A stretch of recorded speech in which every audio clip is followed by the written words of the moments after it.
नमस्कार विद्यार्थी मित्रांनो, आपण राज्यशास्त्र प्रकरण 2 भारताच्या परराष्ट्र धोरणाची वाटचाल ह्या प्रकरणाला सुरुवात केलेली आहे।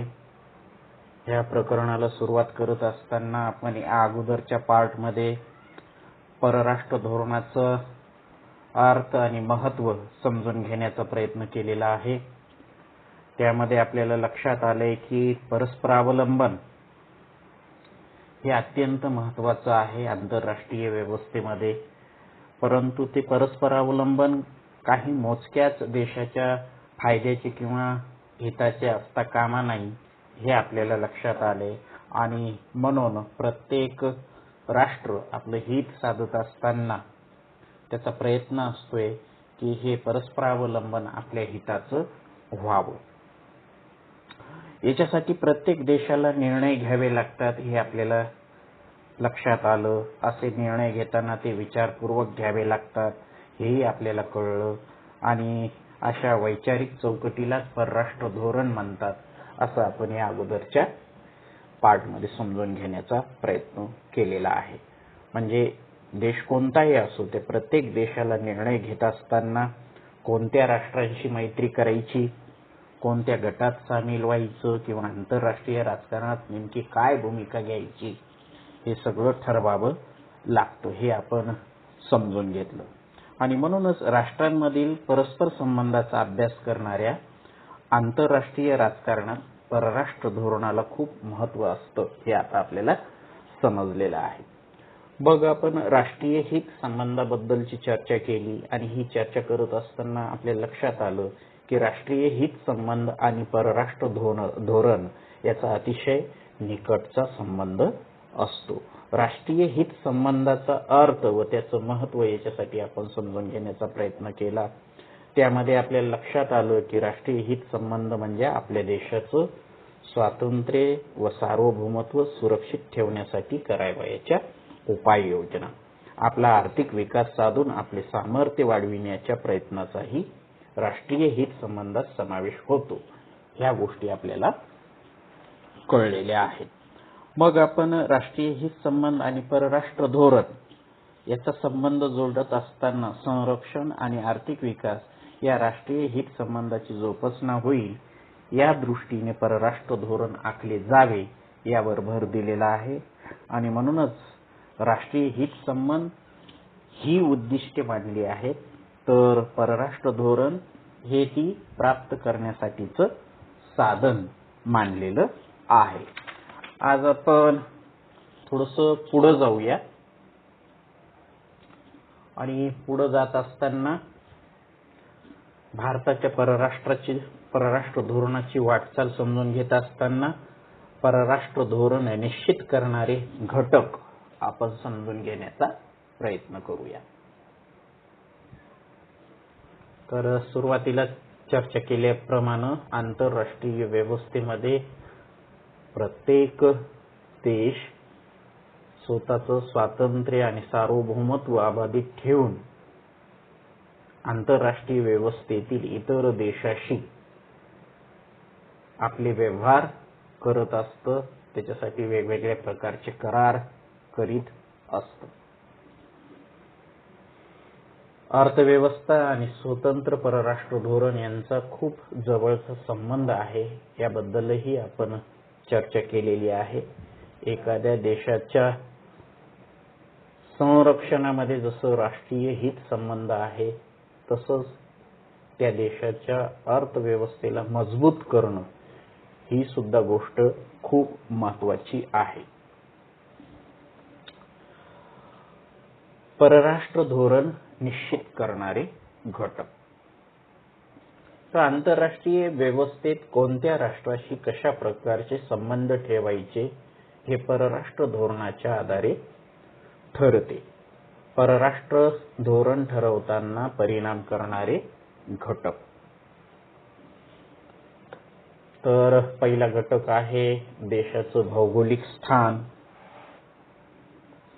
दुसरा घटक आहे राजकीय व्यवस्था, तिसरा घटक आहे अर्थव्यवस्था, चौथा घटक आहे प्रशासकीय घटक, पाचवा घटक आहे राजकीय नेतृत्व. आता प्रत्येक घटकाच्या आपण थोडक्यामध्ये माहिती करून घेण्याचा प्रयत्न करूयात, ते घटक समजून घेण्याचा प्रयत्न करूयात. त्यापैकी देशाचे भौगोलिक स्थान. तर काही देश अन्य देशापासून दूर अंतरावर आहेत, तर काही राष्ट्रांच्या आजूबाजूला अनेक शेजारी देश आहेत. आपण आपल्या देशाचं जर उदाहरण घेतलं तर पाकिस्तान आपला शेजारी आहे, चीन आपला शेजारी आहे, पण अमेरिका आपल्यापासून बऱ्याच दूर अंतरावर आहे, किंवा जपान आपल्यापासून बऱ्याच दूर अंतरावर आहे. आणि म्हणून भौगोलिक स्थानाला खूप महत्त्व आहे परराष्ट्र धोरण आखत असताना. काही राष्ट्रांना मोठा समुद्र किनारा लाभला आहे, तर काही राष्ट्रांकडे भरपूर खनिज संपत्ती आहे. आणि म्हणून देशाचं भौगोलिक स्थान या गोष्टीला खूप महत्त्व आहे.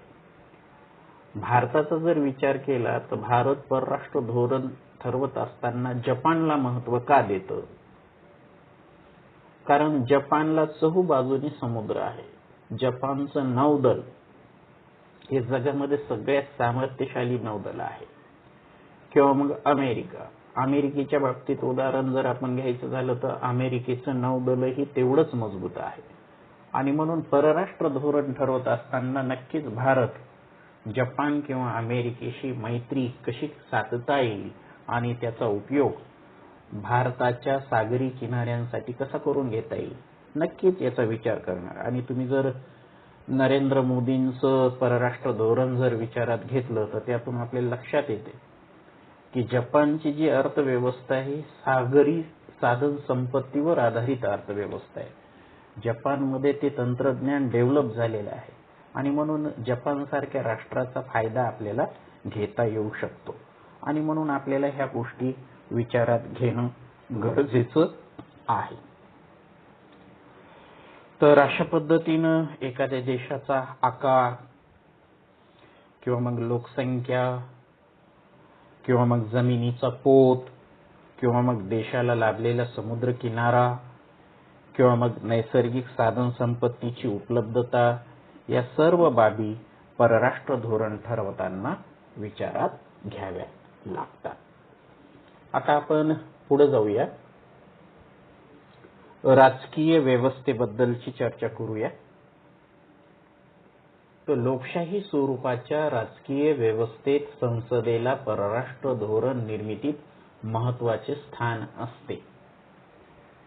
म्हणजे आपल्या भारताचा जर विचार केला तर भारताचं परराष्ट्र धोरण ठरवत असताना संसदेत त्याबद्दलची चर्चा होत असते, आणि त्या चर्चेच्या माध्यमातून आपण ते परराष्ट्र धोरण निश्चित करत असतो. कारण परराष्ट्र धोरणासंबंधीच्या विषयावर संसदेत चर्चा होणं, विरोधी पक्ष प्रश्न विचारू शकतं परराष्ट्र धोरणावर, त्याद्वारे नियंत्रण ठेवू पाहत असतं. कारण लोकशाही व्यवस्थेमध्ये ह्या प्रक्रियेतून परराष्ट्र धोरण निश्चित होत असतं.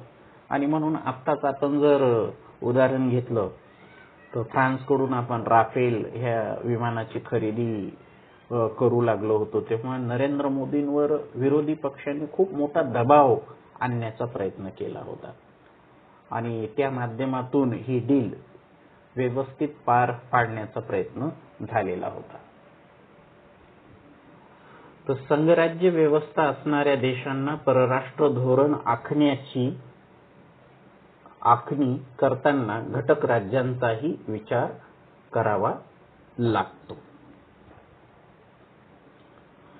उदाहरणार्थ श्रीलंकेतील घडामोडींचा तामिळनाडूवर आणि बांगलादेशात काही घडल्यास पश्चिम बंगाल आणि ईशान्येकडील राज्यावर त्याचा परिणाम होताना दिसतो. याचं उदाहरण आपण जर घ्यायचं झालं तर आपण आसाम बद्दलची चर्चा केली की आसाम गण परिषदेने कशा पद्धतीनं तिथं एक मोठी विद्यार्थ्यांसाठीची चळवळ उभा केली होती की बांगलादेशी जे घुसखोर आहेत त्यांचा प्रश्न निर्माण झाला होता, आणि त्यातून बांगलादेशाचं लोक आसाममध्ये आल्यामुळे बांगलादेशातल्या भूमिपुत्रांचा प्रश्न निर्माण झाला होता.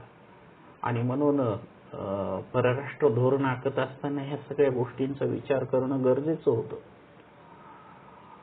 ठीक आहे, इंदिरा गांधीच्या काळामध्ये बांगलादेशाची जेव्हा निर्मिती झाली तेव्हा परराष्ट्र धोरणात आपण बांगलादेशला थोडंसं झुकतं माप दिलेलं होतं, परंतु त्याचा नंतरच्या काळात वाईट परिणाम आपल्या भारतीय समाजावर झालेला दिसून येतो की कितीतरी अवैधरित्या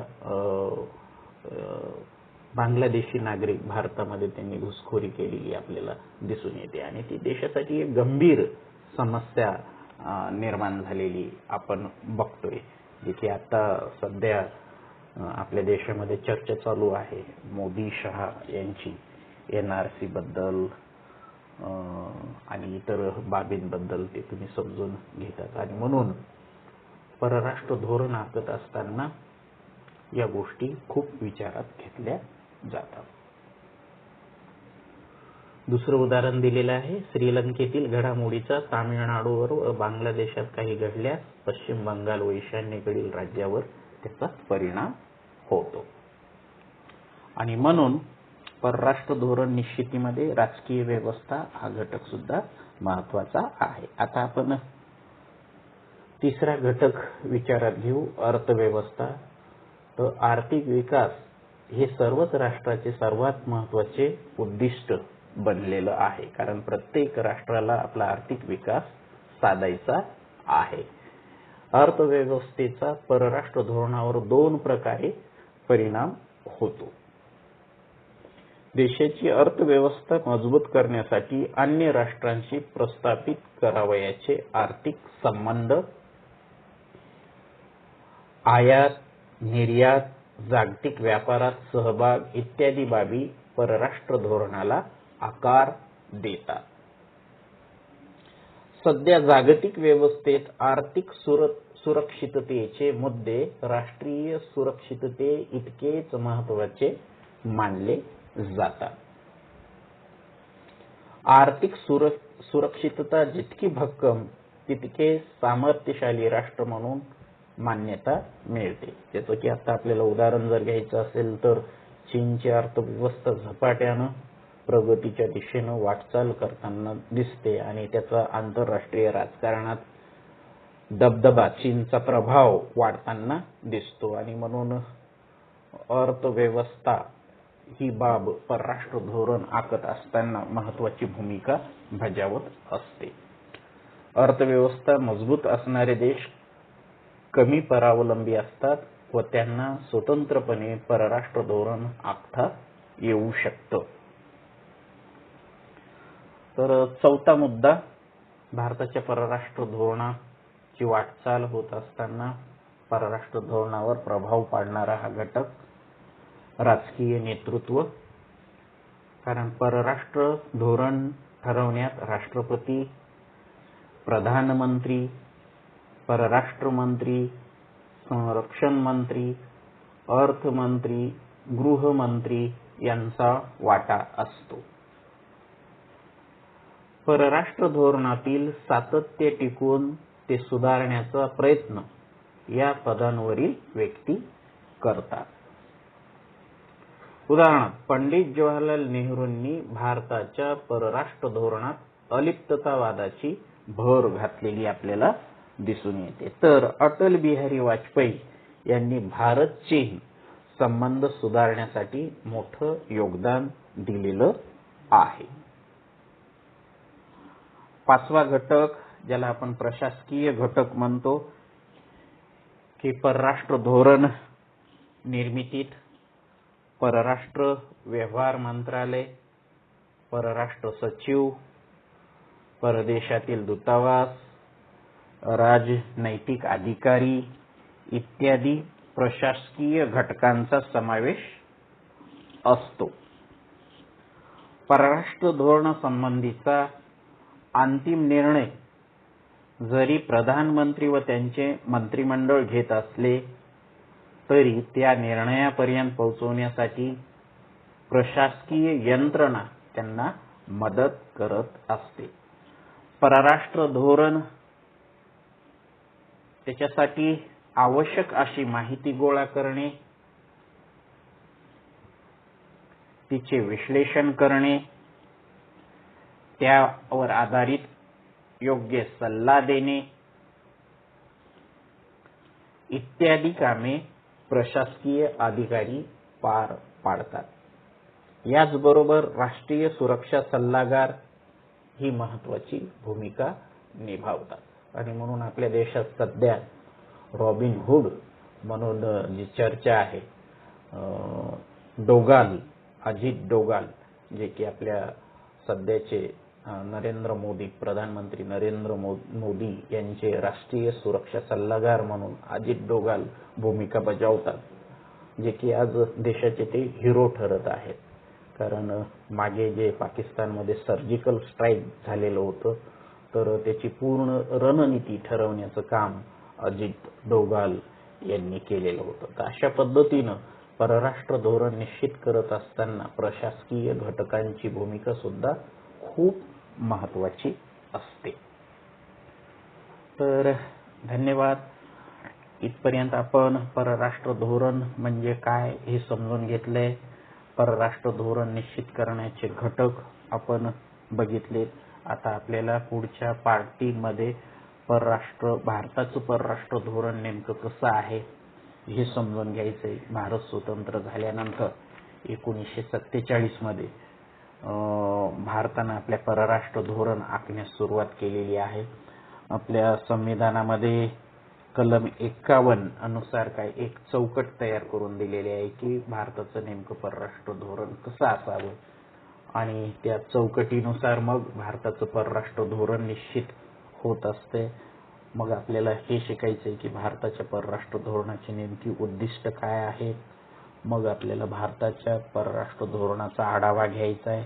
हा आढावा घेत असताना भारत स्वतंत्र झाल्यापासून 1990 पर्यंतचा टप्पा आपल्याला समजून घ्यायचा आहे. त्याच्यानंतर 1990 पासून आजपर्यंत भारताच्या परराष्ट्र धोरणामध्ये कोणकोणत्या बाबीचा समावेश झालेला आहे, ह्या सगळ्या गोष्टींचा आढावा आपल्याला समजून घ्यायचा आहे. आणि त्याचबरोबर भारताचं परराष्ट्र धोरण आणि आण्विक धोरण याबद्दल सुद्धा आपल्याला चर्चा करायची आहे. तर धन्यवाद.